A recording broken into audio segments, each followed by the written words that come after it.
মৌলভীবাজারের চা বাগানগুলোতে এখন গ্রুনিং চলছে। প্রাকৃতিক কারণে শীত এলে এসব বাগানের সেকশন জুড়ে চা গাছগুলোর মাথা কেটে ছাঁটাই করে দেওয়া হয় বেশি ফলনের আশায়। অন্যান্য গাছে ফুল ছাড়া ফল হয় না, আর চায়ের ক্ষেত্রে চা গাছে ফুল আসলে ফলন ভালো হয় না।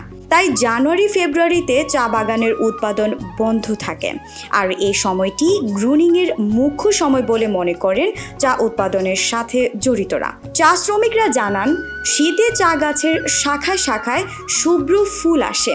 ফুল আসার কারণে চা পাতার উৎপাদন কমে যায়, ফলে চা গাছের মাথা প্রায় 2.5 ফুট উচ্চতায় ছেটে রং লাগিয়ে পলিথিন দিয়ে বেঁধে দেওয়া হয়। এতে গাছ পরিপূর্ণ হওয়ার পর গাছকে সুস্থ ও স্বাভাবিক রাখতে এবং নতুন বছরে উৎপাদন ক্ষমতা বাড়ানোর জন্য কাণ্ড, শাখা, পাতা, ফুল ইত্যাদি কেটে অপসারণ করা হয়। আর এই পুরো কাজটিকে গ্রুনিং বলে। গ্রুনিংয়ের আগে চা গাছ কাটার দা দিয়ে পূজা করেন, ফলে এর নামটাও দা পূজা।